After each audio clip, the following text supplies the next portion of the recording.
And then there will be cool intro music. And then here we are. Welcome to episode 3 of Cast of the Archons. And I am joined here with two new friendly faces. I'm actually really excited to have them on here. So I'm just going to jump right into introducing them. If you didn't know, Cast of the Archons is a Keyforge live cast. We go live on YouTube, and then we also later upload to iTunes and other podcast formats for audio. But I'm really excited to be joined here by these two new hosts. So first of all, Audrey, why don't you introduce yourself? Hello, I'm Audrey Stevens. I live in Nebraska. I need to stop already. Sorry, For those of you who don't know, Yep. Audrey has never done something like this, so she's actually really a little bit nervous, so be friendly, but I'm actually really excited to have her on because she is very passionate about Keyforge. Go ahead. So. Just give us your background in gaming and how you kind of came about to discovering Keyforge. Right, yeah, definitely. So I've been doing board games, card games, all that fun stuff since I was really little. It's been something that's pretty big in our family, and I recently, within the last 4 years, started working at a local game store, and that's kind of where the big love for just anything to do with games really took off, and it's just been a crazy roller coaster ever since. And then Keyforge was announced at Gen Con, and that's kind of when all the hype started, especially when they talked about, like, you don't have to build a deck.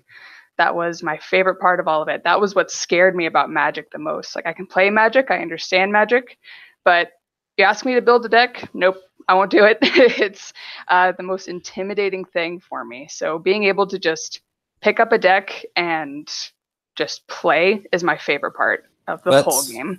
That's so fantastic, Audrey. You know, what's funny is I think on the first episode, me and Chris were talking about how there were people out in the world just like you who are like intimidated by the deck building, and here you are on the cast talking about Keyforge. So I'm really glad to have your insight here. And then we also are joined here with Matt. So Matt, go ahead and introduce yourself. Hey guys, my name is Matt Cousineau. I'm from Northern Ontario up in Canada.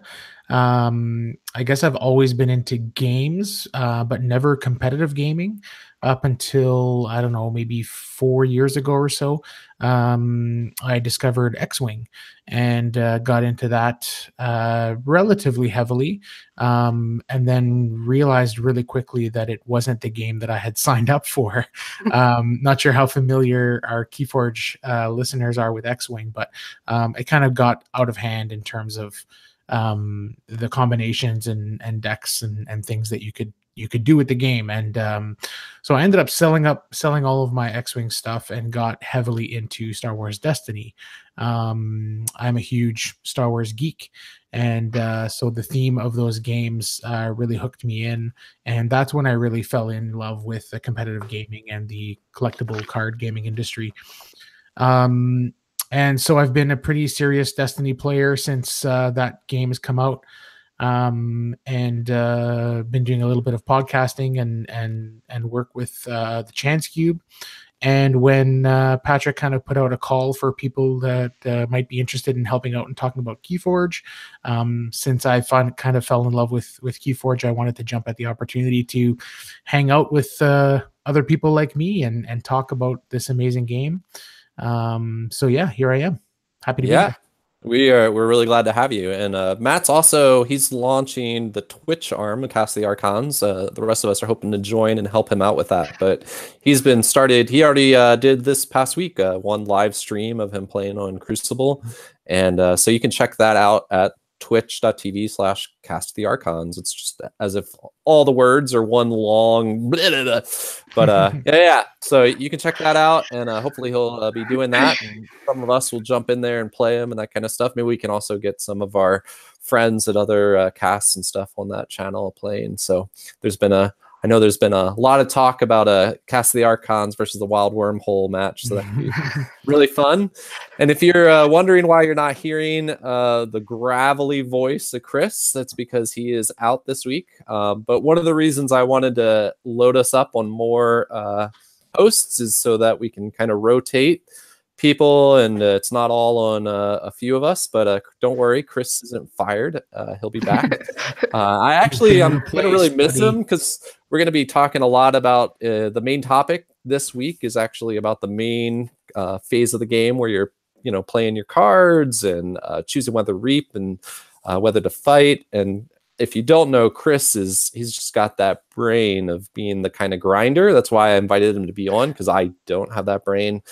So maybe we can have him talk more about that phase on the future episode, that step. But yeah, we're going to hopefully help you, if you're a new player to the game today, really understand what it is you're supposed to be doing during your turn. So that should be really fun. This episode, we're going to be covering a little bit of news. What's funny is at first I thought we had almost no news to cover, and then FFG on their official cast, the Crucible Cast, had an interview with Mercedes and Alex and Brad, and they put out a ton of news. So we're going to be talking about that. After that, for those of you listening to the audio, you're going to hear a interview with Simon Cotte, who did that awesome Keyforge comic. And for those of you who are watching us live, you can go and check our YouTube channel, and that's actually a separate YouTube video you can watch right now. And then after that, we're going to be digging into, what we've been playing, and then the main topic, which is, for this episode, the play, discard, and use step, which is really when the game happens, right? And then we're going to talk briefly about whether Crucible is warping the game, or at least warping perceptions about the game, because that seems to have been a hot topic for the last week. Then Matt has stepped in to the role of Chris this week, and he's searched up some amazing Archon deck names for me and Audrey to hear about. So I'm excited for that. And then we're going to close. So cool. I'm really excited about that. So jumping right into the news, the first bit of news for the last couple of weeks that I wanted to briefly step on. Did either of you guys see that news about the Gamma trade show doing like store deck names? Sure did. What'd you guys think about that, or you want to talk about that a little bit? Yeah, definitely. That was interesting, to say the least, that they're actually going to be giving specific stores their own named decks if they actually attend the trade show, which I think any person who owns a store or has a very favorite local store would want their hands on in any instant, just because of how quick this game is moving and how much hype and force there is behind it, that it doesn't seem to be stopping anytime soon. That it's definitely a very kind of hot item to have for sure, and I can only imagine how much people are going to be trying to get their hands on it for sure. Definitely. Yeah, I suspect the trade show will have some people who attend just to get their hands just for it. Mm-hmm. So yeah, I'm pretty excited. I obviously run a store. Audrey works at a store. So I think we're pretty excited for the prospect of having store named decks. But I also think it gives us some insight into potential prizing in the future. Mm-hmm. Oh yeah, definitely. I think that you could have, winners of different major events have their name entered into maybe the word list or whatever that could look like. I think that could be really fun. Really yeah, potentially even be awarded a random deck that has your name on it. Yeah, that would be super cool. Who would not want to own a personalized deck? Yeah, that's the first thing I thought when I saw that post, is like, how do I as a consumer get that? yeah. That's also like gold for, actually, now I think about, for people who do streaming and stuff, because you're going to stream with a deck with your stream name on it, or there's a lot of ways that they could work this out. It could be really cool.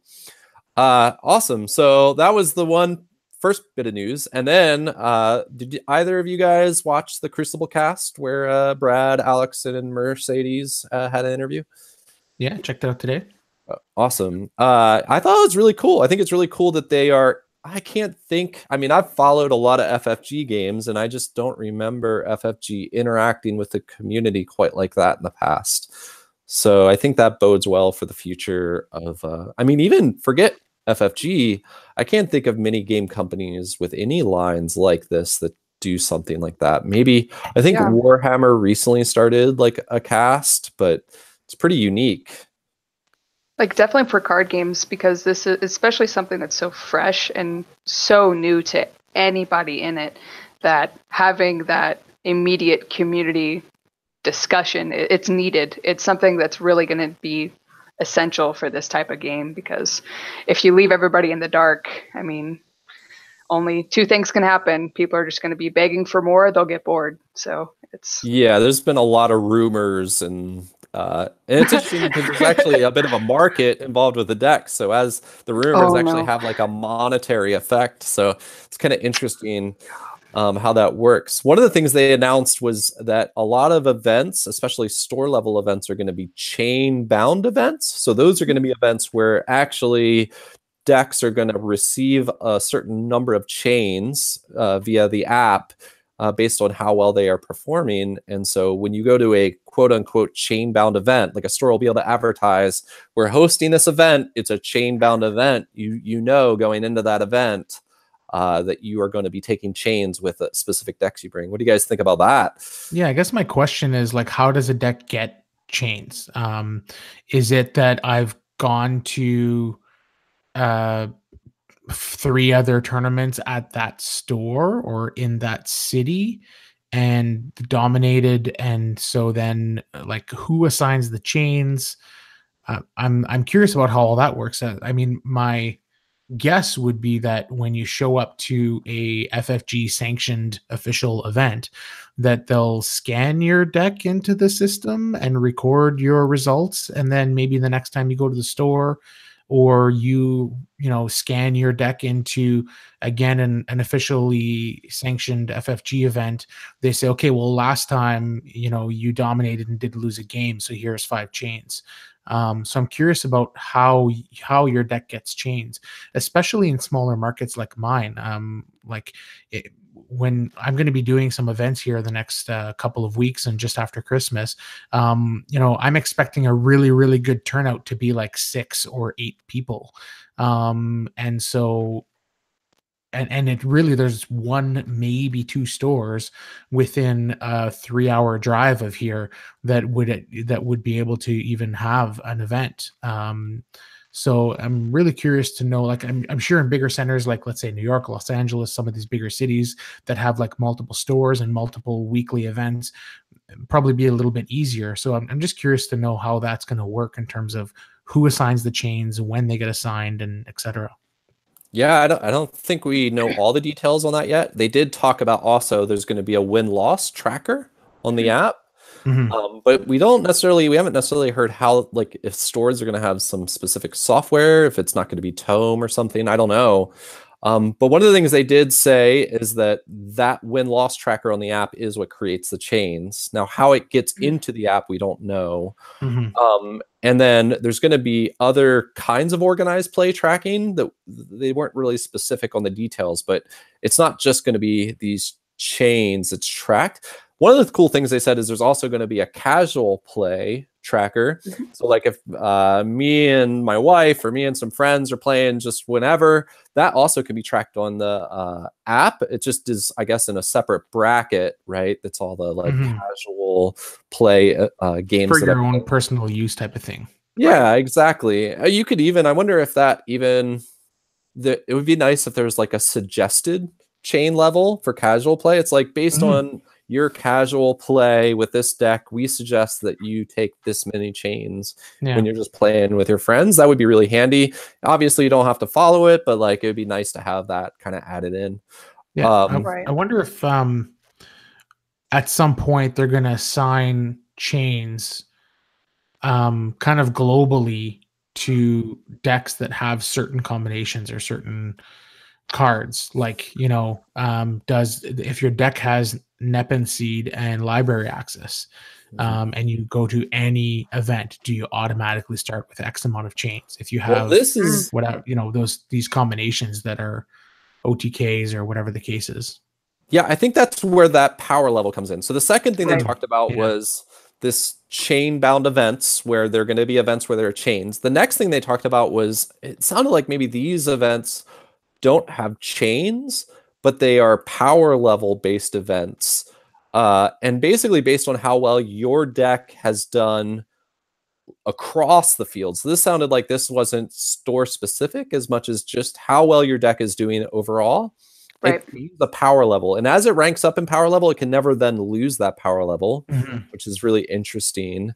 And there are going to be at better events, basically, at some events, they're going to say no power level 7 or higher allowed at this event, which is really interesting. But that at higher level events, it might be like, okay, you need to have a power level 6 or higher deck to even enter into this event. It almost reminded me, if anybody's played a MOBA or Overwatch or any of those games, almost like a ranking system that video games have, where it's like I've moved into this gold rank or whatever, and so I am kind of looking for other people of that rank, or there are going to be events specifically for my rank. We don't know how it's going to work. It could even be, I imagine, your power level. I guess what I would love to see is if your power level is affected by the power level of the decks you're facing. So let's say you have like a power level 6 deck and you want to get into level 7. Maybe you need to find lots of like other level 6 decks to kind of push that. Because if you're just grinding against a bunch of like level 1 decks, I don't know if you deserve moving up, right? We don't know. Again, this is all brand new breaking news, but I'm actually really excited for what it might unlock for the game. What do you guys think about the power level side? Well, I thought it was kind of interesting what they were talking about power level, how if you're at an event of power level 5 or lower and you get level 3 is what they said, and you're already a level 7 or something along those lines, or you're already a level 5, you won't add that together essentially. So I'm guessing that it might work in that sense where you have to go against certain levels in order to upgrade your deck. You can't just keep defeating super low level decks and just pump your way to the top and call it a day. So I think that's their idea of how they want to go forward with that, because it makes the most sense. Yeah, it makes sense, and sounds like you heard something. I was trying to pay attention to every little detail, but I'm sure I missed little parts of what they were saying. So it makes a lot of sense. The other thing they talked about is what those amber shards are going to be for, that when you put your deck on through the app. Audrey, you want to talk about what they said for the amber shards? So they finally mentioned these cute little things that we've been collecting, that we will be able to redeem them at prize war events. Now, they have not specifically stated what a prize war is. They haven't even said what the prizes are going to be. But we will eventually be able to use all the amber that we've collected and go to these special events and get some really cool stuff. Maybe a personalized personally named deck, or special keys, or who knows. The prize support that they have for this game is pretty insane. Like, obviously you're not going to have special cards or anything like that, but you can get some really cool tokens, keys, again, decks even. So there's kind of not too many limits that they have, really, on what they can do. They kept hinting at some prizes they're gonna like knock our socks off. I'm always, maybe I'm jaded or whatever. Like, I'm like, oh, well, I'll wait until I see them. But they kept hinting at this idea that the prizes were going to be amazing. And then they also talked about the keys are basically give you access to special events. They weren't super clear about that, but like basically as you use these amber, you get keys, and those keys can be used to, like, I don't know, get into some special like event or something. And then the other little brief thing they mentioned about the app that was super cool was that they will be making it so you can do a hand generator with your deck. So you can see what a random hand would look like with that deck, which I think is really awesome. I love that. I've used that on some other like Magic apps and stuff before, and it's really handy. So yeah, it's really hard to imagine the possible combos or the possible synergies when you're looking at deck lists alone, especially when you're only looking at cards. You know, literally you're looking at a list, but you're only ever seeing those cards lined up beside cards from that same house. Right. So it gives you a much better idea of the possibilities when you can mix those together and see the combination. So that, yeah, I think it's a good little feature. I mean, it obviously didn't. It's not going to change the game. It's not going to change everything, but it's a neat little feature, and why not have it if they're going to have? I mean, they already had that little 3-card carousel, so it just makes sense. Absolutely. And then they talked about their OP pyramid. What's funny is they talked about their organized play system as if everybody knows how it works. But what's funny is there's a lot of new players to Keyforge who have never interacted with a FFG game before and have no idea what they're talking about. So I was wondering, Matt, can you like run us through what that organized play pyramid is and how it works? I imagine it'll look a little bit similar to what they do with Star Wars Destiny, which I'm very familiar with. So, there are a few minor changes, and I'm just bringing it up here. But so they'll have like seasonal kits, which basically like quarterly they'll send the store who all the stores that have signed up these kits so that they can run these tournaments. And then they'll also be doing house kits, which are themed around a specific house. So they might send, a Mars themed kit to the store where they'll be able to distribute that in a tournament or, across a handful of events, that sort of thing. So that's kind of neat that they're doing, specific to houses. And I imagine that will probably interest. I mean, we all have our favorite houses and our favorite combination of cards and that sort of thing. So, I think was it you, Audrey, that was excited about a potential Untamed house, tournament. Myself, it might be Shadows, it might be Dis, or Sanctum.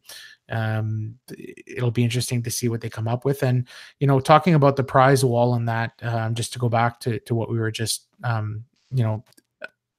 prizes in general, I don't see a reason why they can't have, that seems to be a weird, like, conversation that's happening is like, they can't have, because of the unique decks and the unique backs, that you can't have, alt art cards or, alternate different versions of a card in your deck. And my reaction is, why not? Like, if you're going to an official FFG tournament, you have to have opaque sleeves, so you can't see the back anyways. And then you have to bring your deck list. That's part of your deck. And so if you have an alt art version of a bait and switch, you just simply take out the one that would have normally been in your deck and you put in the alt art, and you go along as normal. And if they see the alt art and question it, they can always look at your Archon card and see that it was there in the first place, right? So that's the reason that's a really good point, Matt. That's really interesting. They could do alt art. I didn't even think about that before. But why not, right? I mean, I guess because of the nature of the game, it takes a moment to kind of think your way through why they couldn't. But realistically, I don't see a reason why they can't. Yeah, that's a really good point.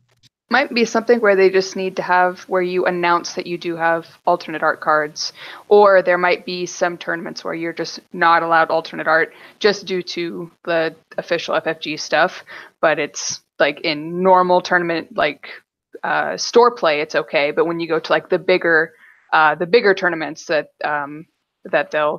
they want to host, it might not be something that'll allow, just to do with trying to prevent any kind of cheating or. Yeah, I mean, devil's advocate there is that they've said in the last video that they did with the same group of 3 people that in any higher level tournaments, like Archon tournaments where you're bringing a deck, you are in fact supposed to share your Archon, your deck list, your Archon card with your opponent before the game starts.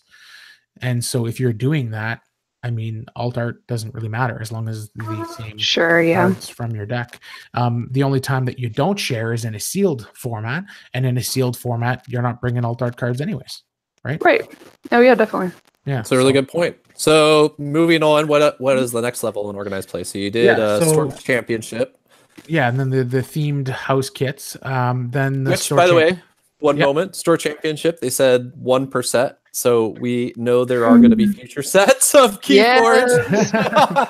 Confirmed. As if there was doubt, but we now have it confirmed, future sets of Keyforge. Sorry, go on. Yeah. So 1 per. So this is where it's interesting because like in Destiny, for example, and I'm going to compare this a lot to Destiny for a few different reasons. One, it's the main game that I've been kind of immersed in for the last couple of years, and two, it's another FFG game. So there's obviously going to be a lot of similarities in their organized play setups. But a store championship in Destiny is annual. So does that mean that they're going to have one annual set? Or are they now going from a format in Destiny where it's a one annual store championship to, 2 or 3 or 4 store championships in Keyforge due to the fact that there's going to be one per set? So that's something that's going to be, we're going to have to keep an eye out for, because we don't know if it's going to be an annual thing, the way that it is in Destiny, the way that FFG has done it in the past as well. Same thing for X-Wing. They have an annual store championship, and they do annual, regionals and nationals, etc. So are they going to have, let's say they do 2 sets per year, are they going to then not have these events be, annual, but, is it biannual or twice a year? Anyways, whatever the term would be. So that'll be interesting to see if what that means in terms of store championships. And then they're going to have regional Maverick championships. Not sure why the word Maverick is in there. Did you guys pick up anything on that? Like, I didn't, but other than the fact that Maverick is part of the game, so maybe it's just a way of like branding. But yeah, a regional Maverick championship is what I believe they called it. So, or no, there was the next one. I couldn't get super clear, but go on with the regional Maverick. Yeah. So just bigger prizes, bigger prize pools. And then only the bigger centers, I think, will get regionals in general. So again, the way that it works in Destiny is that in Ontario, where I'm from, the closest regional is, a 4-hour drive away. In the Southern Ontario region. That's unfortunate for you. Yeah. That's the life of living in Northern Ontario, I suppose. You gonna make that trip? Oh, absolutely. Awesome. Yeah. I've already, like for Destiny, for example, I'm making 2 trips to get down to 2 different regionals in January and February. So wow. I make the trip. Otherwise, what am I doing, right? So yeah, the regionals will be in bigger centers. So if you may or may not have to drive for the regionals, but they're not going to be at every store the way that any store can get a store championship. That's not the case for regionals. You have to, I think, apply, and they only the bigger stores and the bigger centers that can attract a bigger amount of people typically get them. Again, new game, I could be wrong, but that's the way it's been with FFG so far. And then nationals, I think those are pretty straightforward. One per country. There are some areas in Europe where they'll do like a national for a handful of countries, because the countries are smaller, and so they just pull them together. But for places like Canada and the States, and the UK and some of the bigger countries with bigger populations, will get one, and then Worlds, which has typically been at FFG headquarters, and that's where they've hosted those, right in Minneapolis, Minnesota. Yeah, and then they also announced these vault tours. I believe that's the word they used, was vault. Vault tours, which sound like they're almost independent of all of those things. Some sort of I don't know, but it was the vault tours, I think, where they talked about a bunch of the prizing for Amber being accessible. Am I wrong? I'm trying to remember, but I think that's where they talked about a lot of that Amber that you can spend or whatever for prizing being at, and that would be at like major conventions and shows and that kind of stuff. So that will allow, like, probably outside of the pyramid there to be major events. Like if you're going to, I don't know, PAX or whatever kind of major event, they'll probably, I suspect that's the kind of thing that'll be hosted there, which sounds really cool. I'm excited about that because I love going to, tournaments at conventions and that kind of stuff. And then the last thing they talked about on the app was a store finder, which sounded more advanced than just like a simple. These are the stores that carry Keyforge, but stores will actually be able to put like when their events happen, you'll like be able to look up on the Keyforge app and be like, all right, where can I go play Keyforge tonight? And it'll point you to the closest store, which I know retailers are probably going to love. Pretty exciting so far. Yeah, pretty. I think it's exciting. As a retailer, I'm on board. I'm on board with people finding my store directly through. So yeah, exactly. Instead of calling up and saying, "Hey, do you guys play Keyforge?" It's like, "Yeah, we definitely play Keyforge." Yeah, come on down. Yeah. So was there anything else from that interview? I know they went into some rules questions and stuff like that, but we're gonna just skip over that. I just wanted to cover the news. Was there anything else you noticed from that Crucible Cast that you wanted to make sure we talked about? No, I just like that. I'm a big fan of how engaged these guys are with the community. I mean, Brad's been extremely active on Facebook, on Twitter, with the community, answering rules questions. He's doing a fantastic job of that. And I think that these videos where they release tidbits of news and talk about rules questions, and it's very clear that they've got an open mind and an open ear to the community, and they've been really involved, and I just think that that's great.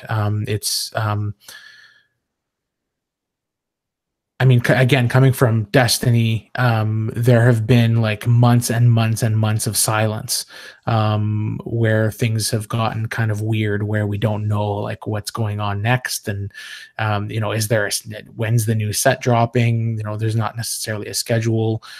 So there's been, historically with FFG, although they make these incredible games, obviously the organized play and the business side of things have been sometimes questionable. And so it's nice to see them take a huge step in a direction that kind of takes care of some of those question marks and issues. And hopefully this spreads to some of the other games. And just like every company and every person, we all have faults and we all have strengths and weaknesses. And it's nice to see them working on their weaknesses and getting better at it. Yeah, I think there's a definite sense that they're discovering the game alongside us in a lot of ways, which is kind of a fun thing and means I give them a lot more, maybe more grace than even I give them with some of their other games that are more established systems and formats. With Keyforge, it just feels like we're all kind of figuring out what this is going to be like 2 years from now or 4 years from now, right? Together. So yeah, I love that they're interacting. Brad has just been amazing. So absolutely. So what have you guys been playing lately? You guys been playing some Keyforge? Occasionally, yeah. We've been playing on Saturdays usually, whenever we get the chance to, and that's when our store likes to get things done is Saturdays. I played more in store. My husband's been doing a lot of Crucible because that's when he has the most time for it. But we've had some pretty interesting interactions so far. Most of the time when we go and play, people just want to get a brand new deck, open it up, play against each other. We really like the randomization of it all. We're all so excited to try out our brand new deck. And then some of us still have a favorite one that we really like to crack out, and then we scold the person for playing that one deck because it's just way too good. And so I've been having a lot of fun with, I'm still going to call it Dis. I'm not going to call it Dees, no matter how many times. That was probably the biggest shock. That's fine. That's podcast. That's the official name on Cast the Archons is Dis, not Dees. No, yeah, it's Dis. It's been my favorite house so far. Just the hate interaction that it can have. With like Cherie, she captures immediately as soon as she gets out to the field, or the power 2 creature card that will take takes all of your opponent's amber if it's 7 or more. I have taken so much amber and so much salt with that card. It's so fantastic. Yeah, but I'm very fortunate. Right? Sorry? And it's elusive, I think. I think so. I don't have it memorized. Pretty sure it's Yeah, elusive, which makes it even harder to get that amber back. Yeah, and especially if you have shadows in a deck with it, and you just put the shadow creature right next to it, that just steals all of the damage that it takes. Like, that's even better. So it's I've seen some really fun interactions with it, and luckily our group of people are pretty casual, which is what I really enjoy. I like more casual play. I like the competitive part of it. I'll probably get more into that as I keep going forward, but just being able to have fun and enjoy ourselves and not get too heated over anything is probably my favorite thing about the game so far. For sure. Absolutely. I love I love how people could play casual. You know what I've noticed is even competitive players will just crack open a random deck and they're immediately in casual mode, which is something you don't necessarily see in a lot of other games. It's like either they play, because you show up with a magic deck or whatever, and it's like a grinder deck, and that's what you're going to play against whoever. Whereas with Keyforge, it's very easy just to grab basically a bad deck and have a fun casual night with people. So yeah, that's awesome. I have not had my rematch this week with Ramirez, which if anybody's been listening to the cast knows Ramirez is my most hated deck. But I think I might have a deck that can take him on. Ironically, it's another deck that uses double Arise. It has 2 Arise and this, but it uses it. It's got a ton of awesome Mars creatures. And so it's like a double Arise Mars creature deck. And as you know, having a fistful of Mars creatures is really just so good in this game. I love how hated Mars is, because even I'm not a big fan of Mars, but Mars with this deck has suddenly become a quick champion for me. I have a lot of I guess part of it is I have a lot of big Mars creatures that have taunt, and then I have a bunch of dis utility creatures. That dis creature, what's its name, that you can reap with it to make them discard a card from their hand. And I got a few of those, and it feels real good. That's it. Feels real good making your opponent discard a bunch of cards out of their hand when they've already had their draw step. So and then they can't do anything about it because they have to deal with the taunty Mars creatures that I'm not necessarily even activating anymore. So I actually am really enjoying that.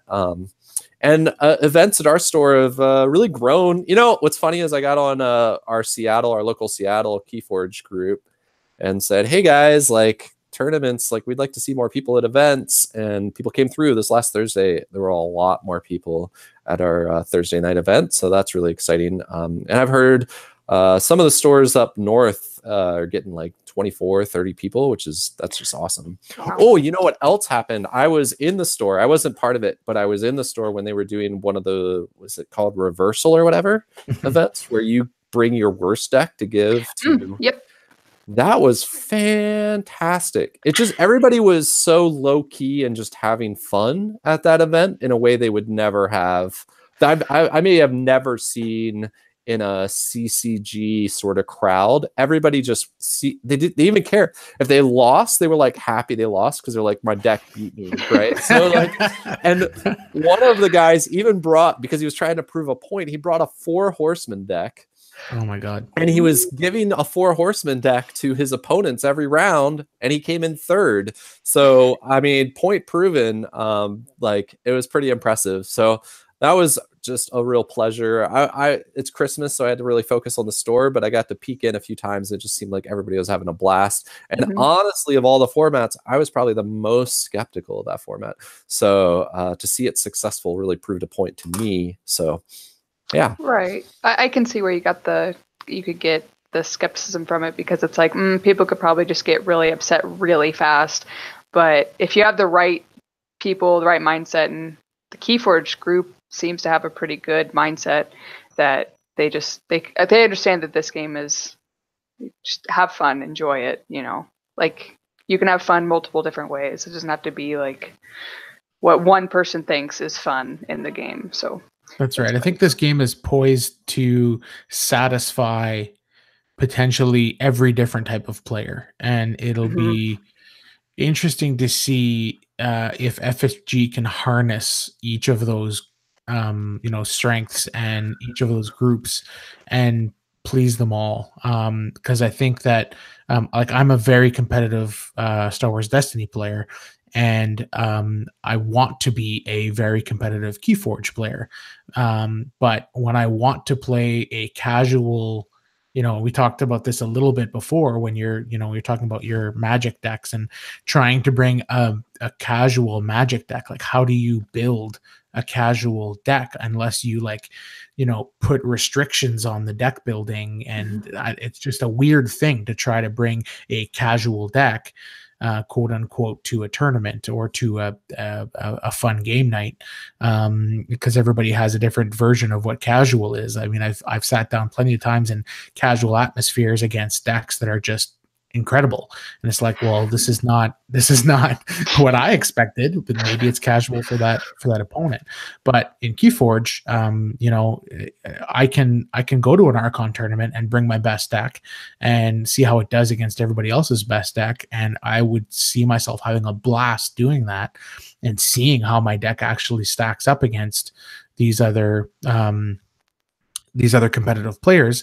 In the same breath, my casual side could easily go to a sealed tournament or a reversal tournament and just have just a silly amount of fun, not really caring whether you're winning, where you're more concerned about just, in that atmosphere. I've done suboptimal plays knowing that the result would be hilarious.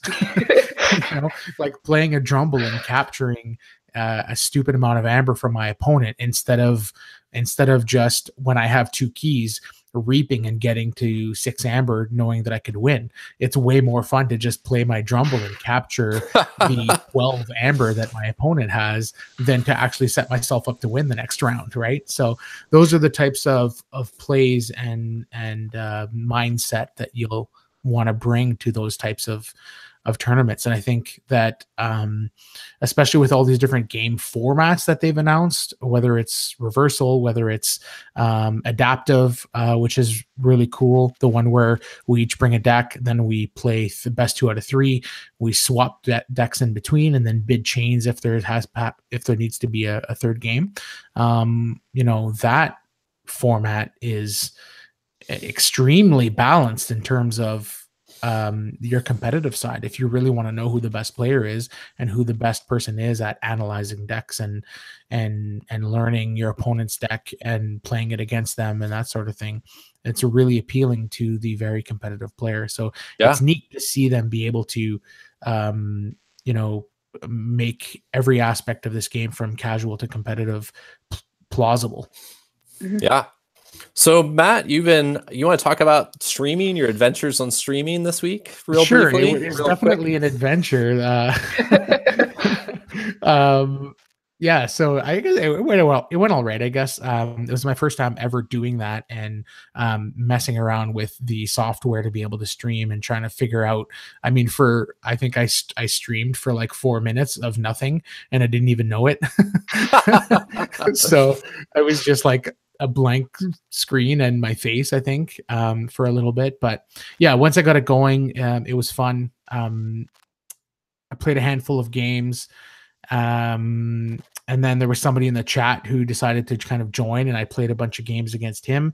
So that was cool. And I think it's going to be a discovery process of trying to figure out the best way to do it. And I think it's going to be great in the future, where I'll have a group of people that will join me and play against me. And that's something that we're going to talk about shortly here. But Crucible can kind of be a weird Wild West place where, a lot of games don't even, rage quits and people just net decking and playing, the best decks out there and weird combo decks. And so I think it'll be better in the future. And we're having issues with the Crucible servers too, where I had to keep refreshing, but it was fun, and I think it's going to get better. Yeah, I appreciate your flexibility and just how you've really taken that off. So definitely look for, especially we'll be tweeting and Facebook posting stuff when Matt is streaming, and maybe we can even get a regular time for people to jump in, but I agree. Finding people who are going to bring maybe their real decks to bear on the Crucible, that would be helpful. So if you're interested in playing Crucible live versus Matt, and maybe some of the rest of us can jump in there and start playing some games too. So we're going to jump to our main topic now. Which, if you've been following the cast, we've been going through the different steps of the game. And this is the big one. This is the main kind of step of your turn when you're playing the game. And that's the play, discard, and use step. And I'm actually going to read real quick the brief description of what that step is. And we're going to kind of break it down and talk a little bit about strategy. I'll be really curious to hear your guys' thoughts, Matt and Audrey, because you're different kinds of players. Matt, you have this background with Destiny, which should give some really cool insight. But the main step, or the play, discard, and use step, you'll hear me call it the main step because of Magic. It's often called the main phase. Is the active player may play or discard any number of cards of the active house from their hand and may use any number of cards of the active house that are in play under their control. Eligible cards may be played, used, or discarded in any order. A card's house is determined by an icon in the upper left corner. If the active house corresponds to a card's icon, that card is eligible to be played, used, or discarded. So it's basically saying you get to play your stuff.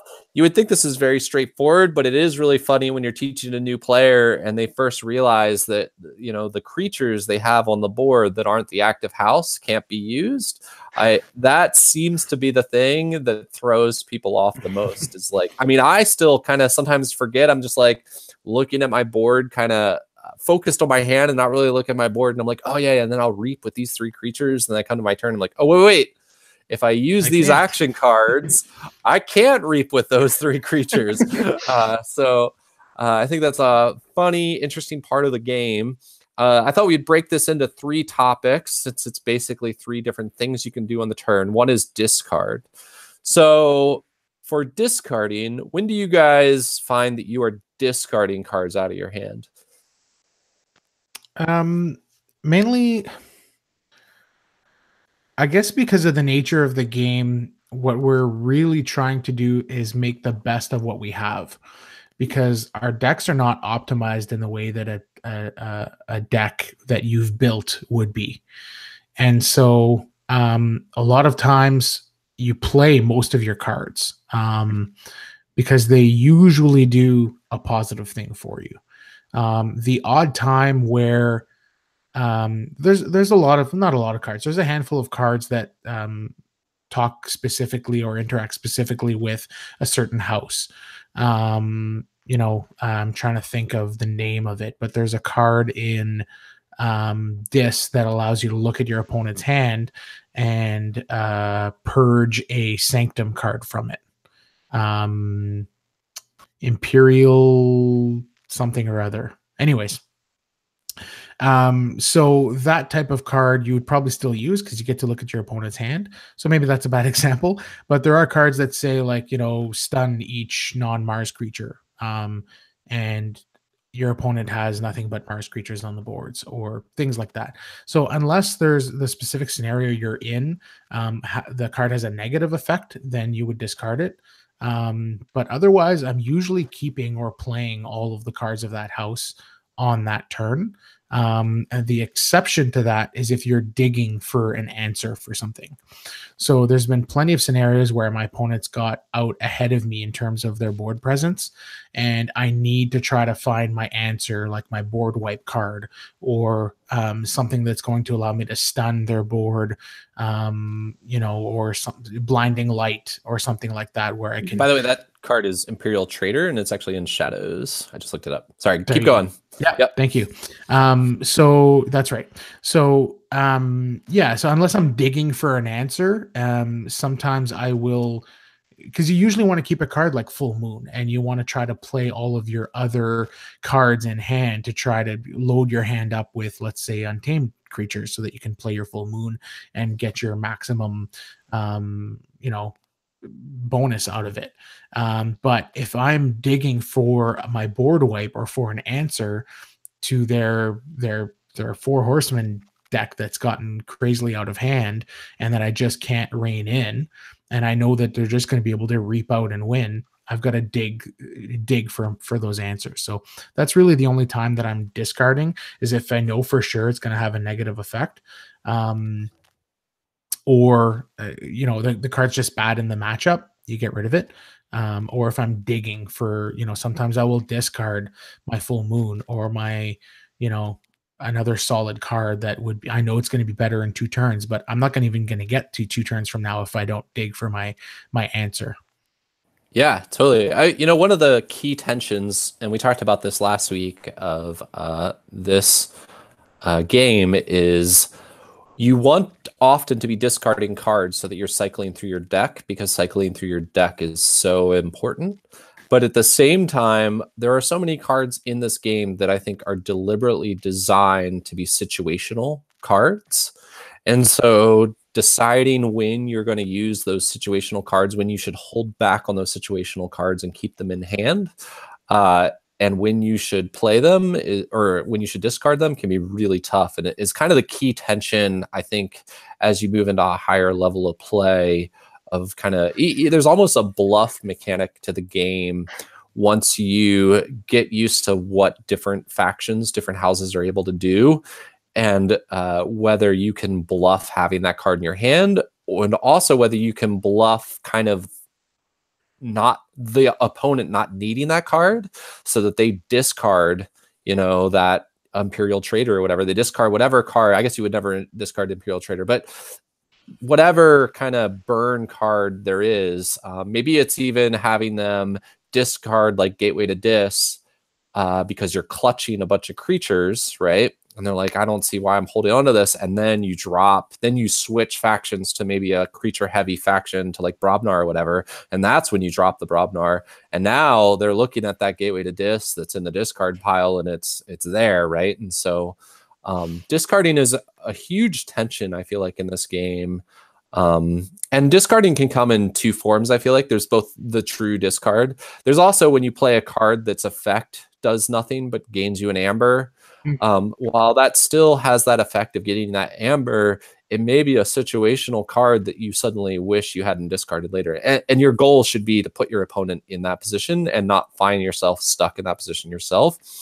And that's tough because you are trying to cycle through your deck so much in this. Right. Like I've heard somewhere where you should be shuffling your deck twice in a game. Like I've heard that, and that blows my mind, because I do the same thing. If I have cards in hand that I know will be really useful later on, like waiting till they have more than 7 amber and then taking it all, or something along to that effect, like I'm gonna hang on to it. I try my hardest not to put myself in that position where I feel like I'm throwing away cards, but there are situations where you just have to do it, or it's just the deck that you're paired up against just doesn't have that interaction that you need. So it's it's better for you to put that into your discard pile, or use that card later on when you are able to shuffle it back in, or something along those lines. Yeah, I mean, generally speaking, I think it's a good idea for you to try to get through your deck, to get those combos and set things up, especially if you have archiving, because then you can really put a few of those combo cards aside and cycle through your deck until you find that combo that you need or that you're looking for. But generally speaking, it's going to be very deck dependent on whether or not you cycle through your deck. If you're playing, like I have a deck with 3, it's a Logos deck with Dis and Shadows, and it has 3 mothers, which if you have a mother on the board, she allows you to draw up to 1 additional card at the end of your turn. If you have 3 on the board, then you're drawing up to 3 additional cards. And I also have 3 Ganymede Archivists, which allow you to archive a card when you reap. So it also has a Library of Babel, which is an artifact that lets you draw a card, and a Chaos Portal that lets you guess the top card of your deck, guess the house of the top card of your deck, and if you get it right, then you can play it.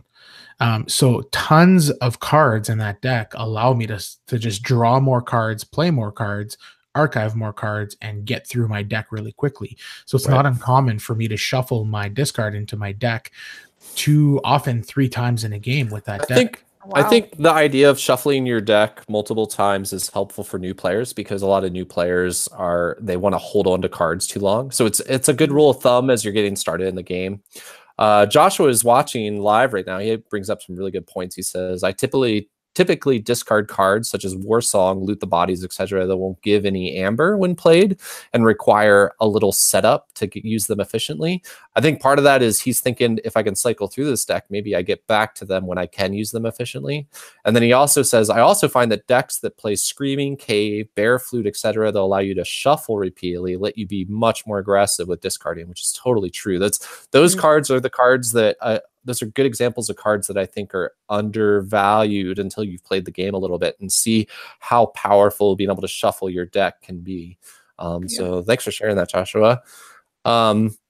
Moving on to the actual playing part. So playing cards out of your hand. Now, we touched on this a lot last week because we were talking about which faction you would even choose. And obviously, as you're choosing which house you're going to play that turn, you're going to be thinking about what are you playing in that turn because it's most relevant to what's in your hand, whereas your board state can be different. So when a key thing is thinking about kind of playing out in your mind, how is this turn going to go before you actually do it? Oftentimes you'll find yourself playing cards out of order when you're first starting out at Keyforge and missing out on key amber or key effects. So one thing I would say is reactionary cards, you don't want to have to worry about, you want to play cards where the order doesn't matter later, and you want to play any cards that are going to kind of affect the order early. For example, before you are going to play a card that's going to wipe the board, make sure that you're doing things like reaping and fighting with the stuff that's on the board, especially reaping. There's nothing worse than when you play Gateway to Dis and you realize you just missed out on like 3 amber that you could have been reaping for, and it's just too late. That's often when my wife is like, oh, and by the way, I got 3 amber there. It's right before that. And I'm like, I don't know. Yeah, but you didn't. Yeah, exactly. So you want to pay attention to making sure that you're really using up your board before you do any kind of wiping of that board. And sometimes it can be even advantageous to get into a fight. Sometimes there's fight effects and that kind of stuff beforehand. One of the nice things or unique things about Keyforge is that because your opponents can't really react on their turn, you really can kind of play out your turn and what's going to happen on that turn before you start playing the cards. And so you just need, I think that comes with experience with your deck too, because you just know what cards do and what order you want to be doing them in. And I think that's why it is important to be playing. Once you find a deck you really like, just play that deck a lot, and it almost starts to unlock a different layer to the game that you would be missing if you were just playing different decks every time you played. Right. Another thing I see people do all the time is they'll play something that is clearly going to die on the next turn. You guys ever witnessed that before? Yeah. Most definitely. So and it's like, it's almost like the difference between playing it and discarding it. And again, that's if you're digging for something. If you have a hand full of, I don't know, Mars creatures, and you're digging for your gateway so that you can wipe the board and reset things because their board's gotten out of hand, or you're digging for a steel card because you know they're getting close to forging a key or something, and you know that none of the cards in your hand full of Mars creatures is going to actually do any of those things that you need done right now. So you can either play out those creatures in knowing that their board's just going to wipe them out next turn. The only time I'm careful not to do that is against Brobnar, because Brobnar has so many ways of fighting and gaining amber, whether it's War Chest, whether it's Loot the Bodies, they have a handful of ways where they're fighting and destroying creatures is how they make their amber. So if they have a board full of Brobnar creatures, I'm much more likely to just discard my handful of Mars creatures so that they don't have the advantage of fighting my board and gaining that amber, so that I can dig for my answers that I need. But otherwise, unless they're playing Brobnar, I'll most likely still just play them out, knowing they're probably going to die.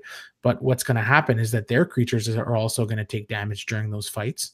And I'm much closer to not having their board full of scary creatures that are just going to be able to reap. I'm forcing them to fight rather than reap, right?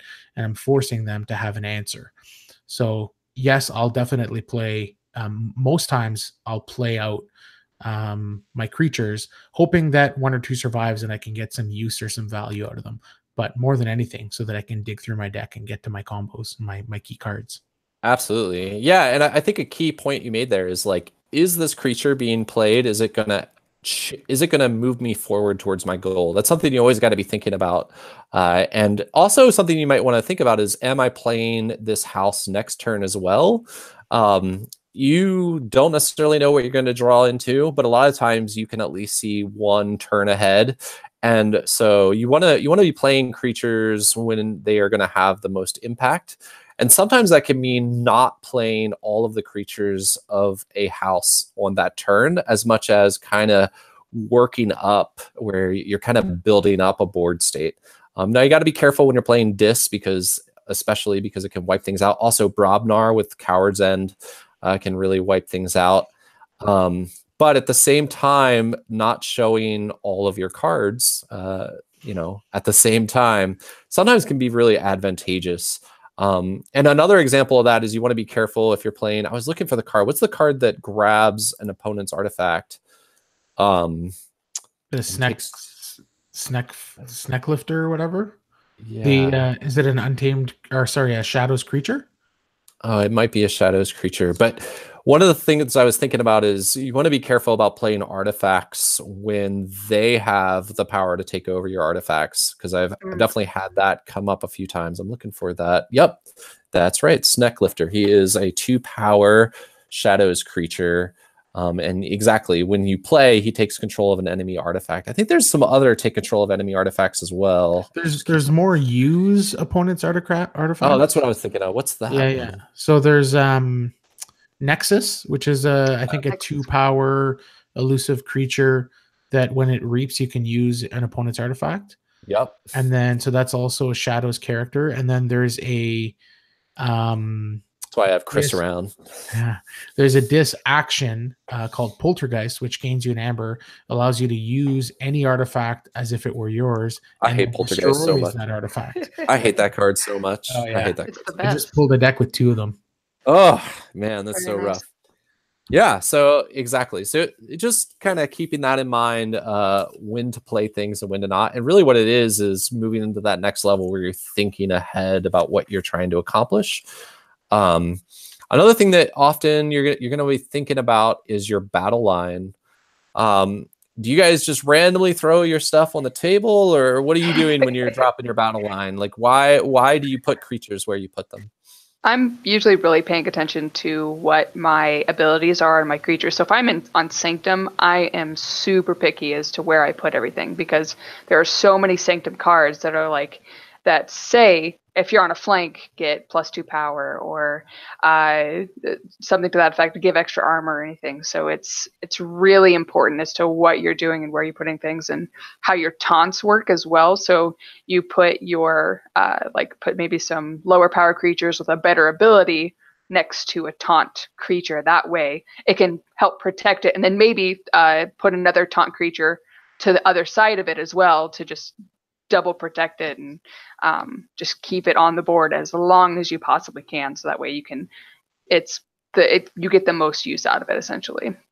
Yeah, absolutely. In hopes that they don't have something that just does like exact damage or something to a card. So it definitely depends on the house that you're playing in, for sure, and what your creatures actually have to offer as far as where you're putting everything.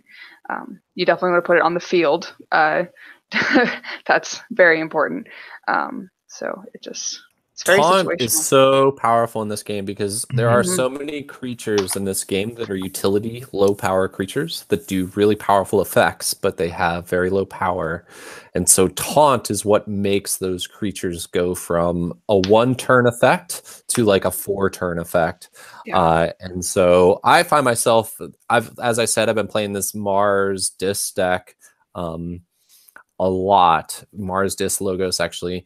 And a lot of times I will actually be leaving one side of, if I can, leaving one side of my taunt creature open until I get another utility creature that I want to lay down next to it, and kind of build these layers of like taunt creatures. I know at least in one game where I just basically had, you know, taunt creatures, and either side had utility creatures for like 3 different taunted creatures that were down. And my wife wasn't super thrilled about that, but it was great because I was just like making her discard a ton of cards and doing all kinds of utility things that otherwise I wouldn't be able to do. And she had to deal with these big, ugly, is it Tunk or whatever the Mars creature is. Every time you play another Mars creature, it, like, heals up, I think. And Yeah, Tunk. yeah. So cool. That's awesome. Another thing to keep in mind is who are you playing against when you're building your battle line. So I thought I'd run down a couple of the different ways in which being on the flank or not doesn't matter. So in Brobnar, one thing to be keeping in mind is that Brobnar has some splash damage, where if it's going to hit something in the center, it's also going to hit it. Splash damage is perfect for exactly what I was talking about, where you have a big creature that's protecting smaller creatures on the side. Splash damage is an easy way to be whittling that down. Dis has a card, Hand of Dis, that destroys anything that's not on the flank. So if you are playing against Dis, you want to have that in mind. You might want to actually be protecting a creature by keeping it on the flank. Hand of Dis, it is not uncommon to see decks with like 3 Hand of Dis in them at all. Mhm. So that is definitely something you should always have in your mind when you're playing against Dis. And then also there's a card, a creature Snudge. When he's played, he returns a flank creature to the hand. That's less problematic. Really, I think Hand of Dis is the thing you want to be aware of with Dis. Yeah, anytime I'm playing Dis, I'm putting my stronger or utility creatures, or the creatures that I want to make sure stay on the board longer. I'm keeping those guys on the flank. Absolutely.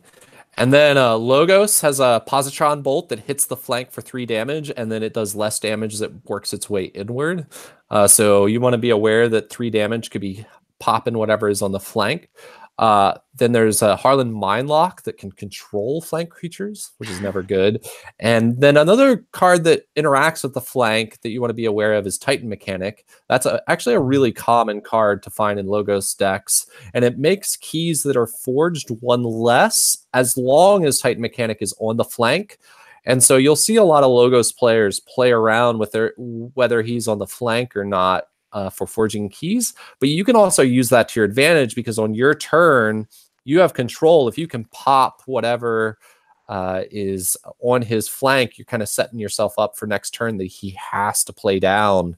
And I've certainly put some players in that position where they didn't even want to be playing creatures that turn, but because of Titan Mechanic, now they have to maybe even change which house they're playing. So that's definitely a thought. Sanctum, as you were talking about, has that beautiful, beautiful underrated shoulder armor, which pumps you up if you are on the flank. And then Shadows has another one that does 4 damage to a non-flank creature. So Shadows and Dis, which is a very common combo to see. A lot of times you're playing a Dis player, you're also playing a Shadows player. Those inner ranks are actually less protected. And so those are things to definitely be thinking about, is those are cards that can drop down and hit a lot of your non-flank creatures. So yeah. And if just for the casual player or the newer player, until you get really comfortable and know all of these cards, my general rule of thumb, I mean, it's becoming less of a rule of thumb now as I learn these cards and get a little bit better at the game. But for a long time, and even generally speaking now, it's still a rule of thumb for me. Creatures on the flank are slightly more vulnerable unless you're playing. The Dis is just the one that that takes care of creatures that are not on the flank pretty easily, because of, like you said, Hand of Dis. So if I'm playing, my rule of thumb is if I'm playing Dis, I'm more likely to put my Witch of the Eye or my really good like Hunting Witch or any of these in Nexus that we talked about just now, creatures that you're forcing them to have an answer to really quickly. Otherwise, it's gonna have big advantage for you. Those types of creatures I put on the flank if I'm playing against this. Otherwise, I think they're a little bit more protected if they're not on the flank. Yeah, absolutely. So, and I think there's a natural thought that things on the flank are the least protected, but that's just not necessarily true in this game. So have that in mind. I'm realizing this is such a big topic that maybe we should dedicate 2 episodes to it, but because we're running out of time. But quickly on actually using things, I'm just going to mention a couple of things, and maybe we'll come back to this, maybe with Chris too. But you want to use everything you can on your turn, pretty much. You don't really want to leave anything unexhausted at the end of your turn that is your active house, because it's just about to ready itself anyways in the next step. So there's no reason, short of something like a fight is going to put it in a position where it dies or whatever. But in most cases, you want to use everything. And one thing that, don't forget about your stun creatures. I've actually noticed sometimes newer players, they almost write off their stun creatures as if they've been destroyed. And it's like, no, like if you just activate that turn, it's now unstunned. The next turn, you'll get to use it. So don't forget about those stuns that are on your creatures and to clear those off. And obviously the key is deciding whether you want to fight or whether you want to reap with those creatures. What are some factors, briefly, Audrey, that you're looking at when you decide whether you want to fight with a creature or whether you want to reap with a creature? It's if I really want to fight with something, it's going to, again, abilities. I really try my hardest to pay attention to what abilities are on the field, mine and my opponent's. If I have a card that I know can survive a fight, and I can get a really good ability out of it, then I'm going to try and fight with it. However, if I notice that I'm falling really behind on Amber because I've just been trying to play catch up against the opponent, if I can reap as much as possible, that's exactly what I'm going to do to try and get as much of a pool as fast as I can, because it can really throw off your opponent if you have a pretty decent board state, but you're like, you know what, I'm gonna get just 6 Amber in this turn and see what happens next. Absolutely. It's just this whole game is just insanely situational, and because everything's so unique and your interactions are going to be really hard to be similar, that you really have to pay attention to what you're doing and what your opponent's doing too. You can't just write them off and like, they'll just do their thing. They're gonna pop down a couple of cards and then I can just read it later. You could just, if you watch, Don't do that. Do that. If you watch what they're doing and how they're doing it, you can kind of get a read for what may be happening next, and it's very, very, very vital to. Yeah. Because of what you just said, Audrey, how every game and every situation is so unique, it's often really easy to lose focus on what's important and what the win condition of this game is. Yeah, exactly. So often you're thinking, I got to fight all those creatures that they have and take care of this board state and get ahead on the board. You don't need to get ahead on the board to win this game. You need to get ahead in Amber to win this game. Yeah. So I think generally speaking, reaping is better than fighting. But of course, there's always creatures and artifacts and things on the board that need to be taken care of promptly if you can. Things Absolutely. like Witch of the Eye was just a really good example. Like, she's able to, when she reaps, go into the discard pile and put a card in your hand. So she can go into your discard pile and go get a full moon or go get a nocturnal maneuver to exhaust 3 of your creatures. She's just able to do so much with the flexibility of being able to go into your discard pile that she's usually a card that has to be taken care of ASAP. Absolutely. So you take care of those creatures that have to be taken care of, and then for the most part, you usually want to reap. And often you can put better pressure on your opponent by reaping and putting yourself in a I'm going to forge a key next turn step than actually even attacking their creatures. And often when you're playing against, as people are still learning the game, I find with inexperienced players, um, yeah, they underrate what value that pressure is. And if you're behind and the only way you're going to win is through some sort of misplay of your opponent, a lot of times the way you can force misplays of your opponent is just constantly putting yourself in that 6 amber state, because then your opponent, even though that is just such a threatening state that they start scrambling and they're not able to execute what is their original battle plan because they're focused on preventing you from forging a key. And so even as a comeback mechanic, which it really shouldn't be, because normally it should be the race, right? Like if they're ahead in amber, they should just keep reaping and do it. But sometimes if you can put yourself in that situation where you're going to forge a key next turn, that can force them to actually slow down and enable you to catch up. So yeah, we should maybe sorry, just one point on that and then move on. But you're 100% right. I don't know how many times I've seen my opponent choose Dis and then use Lash of Broken Dreams, which makes my keys cost 9. So I've seen them choose this, not play any discards, not have any disc creatures on the board, and just Lash of Broken Dreams. Very common. Or just play Lash of Broken Dreams and then play like maybe one card that has very little to no effect. Just and to that stop effectively is giving you a free turn. Yeah, exactly. You're basically giving me a free turn. And then eventually I'll forge a key and you've spent 2 turns just using Lash and maybe slowing me down a bit, but you've slowed yourself down a lot more. You're probably better off putting pressure back on me by doing a bunch of reaping and playing a bunch of great cards and putting some pressure on the board and letting me forge my one key, my first key, for example. Absolutely. So we'll have to return to this topic a little more in depth, but hopefully that gives you a good place to start as you're thinking about playing that turn. I think a big part of what we're talking about here that keeps coming up is good players are looking not only at what they're playing, but what factions their opponent is playing, and really considering what cards could be in their opponent's hand. And that just comes also with a lot of practice and listening to excellent podcasts like this one.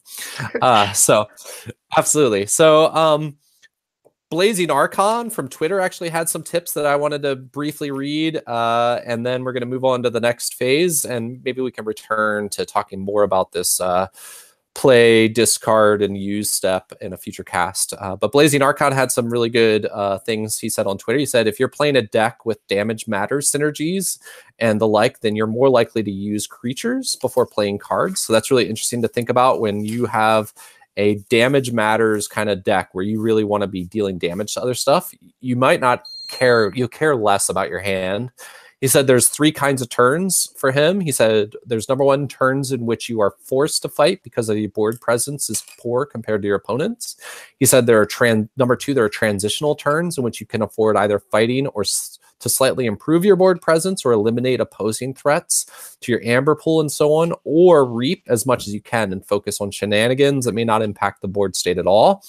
And then number 3 says turns in which you're racing, and those are turns you have the means to reap massively and also potentially fight, but you'll probably try to reap your way through to the victory.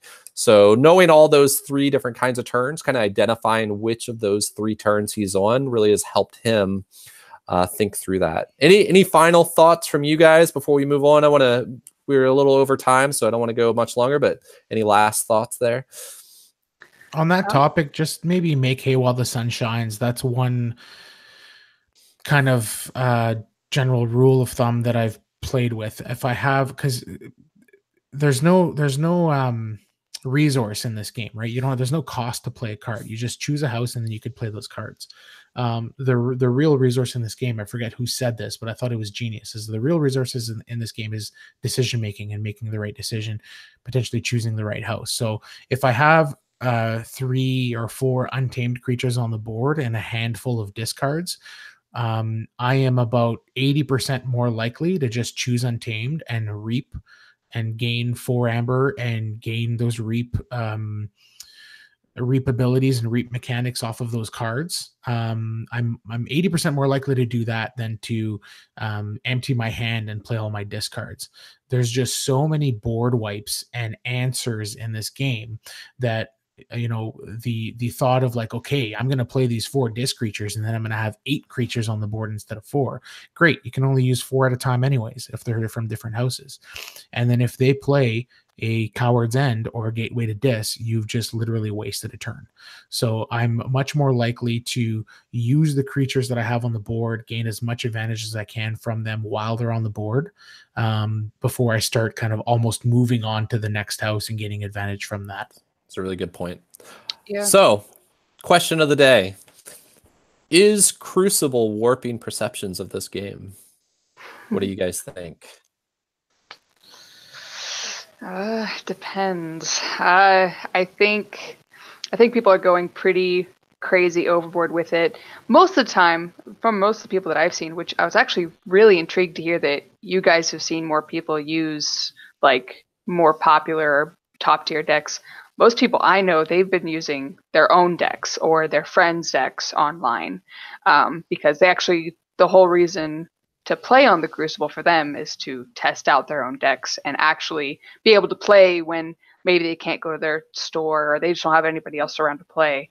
And that's how they find it the most beneficial. So I think it's useful in that sense, but your version of the Crucible sounds great. Yeah. Yeah, exactly. So like from what I've seen from the Crucible, it doesn't seem too damaging, but I see so many people that will just like rage quit or get so upset, or they think, or like maybe if they are playing their own deck, they think their deck is just horrible because they're playing against like these huge like top tier $10,000 decks, So it's something that I would definitely recommend is like just don't judge a deck by its cover, because you never know what's going to happen ever. Absolutely. What do you think, Matt? Is it warping perceptions? Yeah, I think it is. I think I've spent a lot of time on Crucible. Again, because of where I live and the size of the community here, and because I work shift work and I have a toddler, I just don't have time to get to the store as often as I'd like.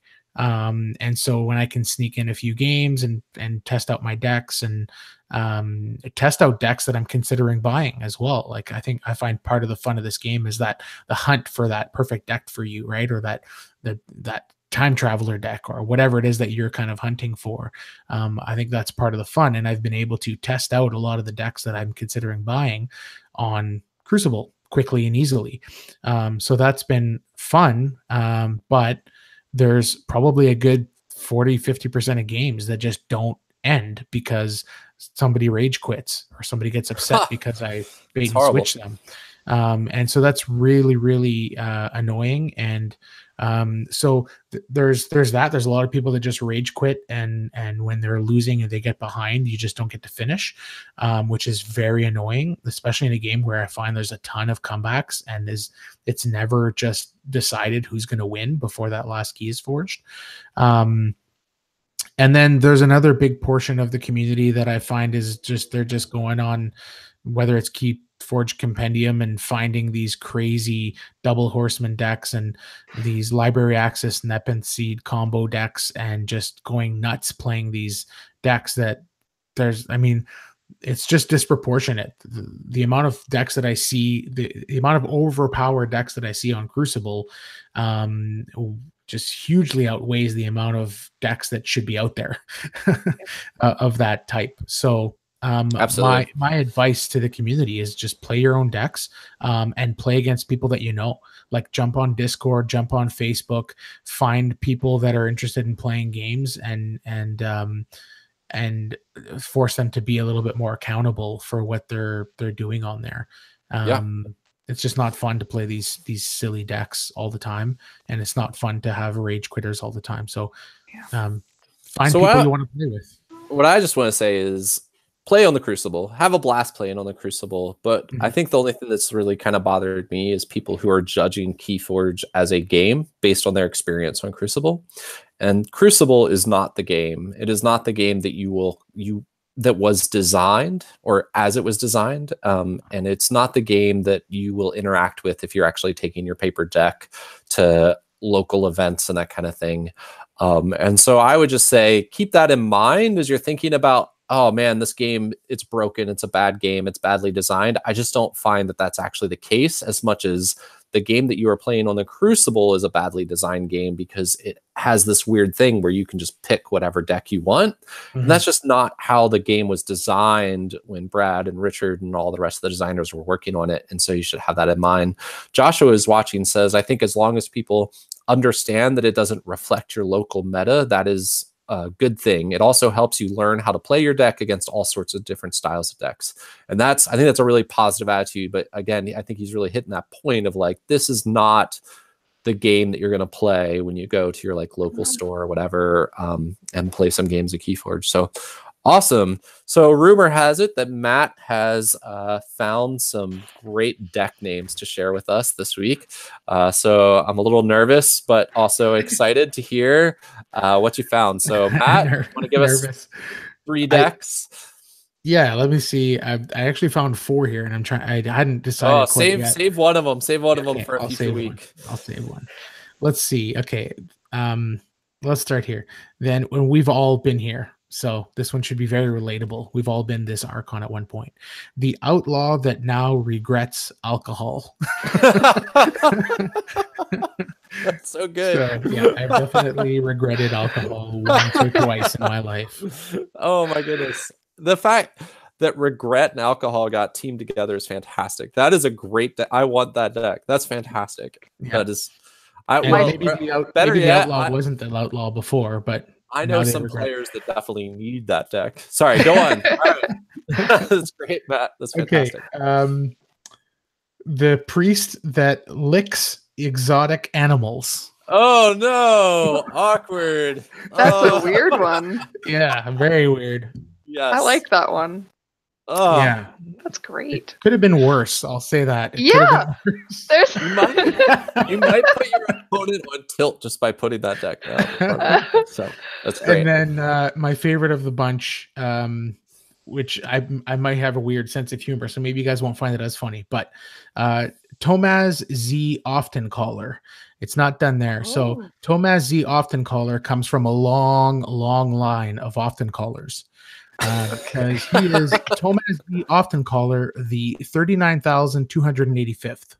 What? Tomaz Z Often Caller. That's a lot of generations right there. Yeah. So that's very impressive. I love it. That's fantastic. All right. Thank you for sharing those, Matt. Good job. Great job. You definitely lived up to Chris's potential there. Maybe even better. Your move, maybe Chris, even better. Your move. Aha! So again, I just want to thank everybody for coming in, watching live, or if you're listening on the podcast. I just love this community. I've been really enjoying doing Cast of the Archons. Again, I know a lot of the other casts are like, they put me to shame. They're like putting out like 5 episodes a week and stuff like that. But for those of us with busy lives and children, we're kind of focused on a every other week rhythm. So we're hoping to have Cast of the Archons about every other week. Thank you for all of your support. A big way you can support us is subscribing on YouTube. I really want to get to that 100 subscribers on YouTube because it unlocks a bunch of key things that I would like to have access to for us, since we do a lot of like our live casts and stuff on YouTube. So if you're like, oh man, I want to like support your Patreon or whatever, forget Patreon. We don't have that. Nobody's getting paid. Just subscribe to us on YouTube, and that's actually a huge help. You can also follow us on Facebook, follow us on Twitter. We're just at Cast Archons on Facebook, and you can find us Cast the Archons on Facebook, Twitter. We're Cast Archons. You can give us a good review on iTunes. That actually is another huge way that helps us. It's real simple just to give us a nice review on iTunes or any other podcast app, and that bumps us up a bit. I think we were like one of the we were like a top-rated gaming podcast in Canada. So hey, Canada, we like you. Definitely appreciate that kind of support. So that's pretty cool. I don't know why America doesn't like us, but whatever. It's Matt and Simon. Yeah, exactly. We bring the Canadians to you live. So next week we're going to be talking about the ready cards, the draw cards, and forge key steps. So those will be real easy. I should say in 2 weeks we'll be talking about those 3 different steps of the turn. There's not a lot to go into, but there are some key parts there to be thinking about. For your ready cards, draw cards, and forge key steps. We can also talk a lot about chains and chains impact in that draw card step. And then also we're excited to tell you that in January, we're going to have an interview with Brad Andrews, who's the lead designer on the game. So we're really excited for him to come on here, and we're going to be talking. We're hoping to tell some stories about what designing Keyforge was like. And so that should be a blast. And then in case you're wondering, don't worry, Chris, he'll be back. And Matt, Audrey, you've been great. I'm so thankful that you guys came up and asked to jump on. It's just been a pleasure to have you part of the cast. So I appreciate both of you. Anything you guys want to call out before we close this out? Anything you need to say? No, go ahead, Audrey. I was going to say, thanks for having us on. It's been really great, really new experience. That's for sure. I love learning new things, and this is definitely something I've never done before. So it's cool to be a part of it. Yep, you were a little scared there, a little rocky there at the start, but you found your voice, and you've been a great person to have here on the cast. So thanks for joining us. And also, don't forget, Matt's going to be doing streaming, so don't forget about that if you're looking for more content.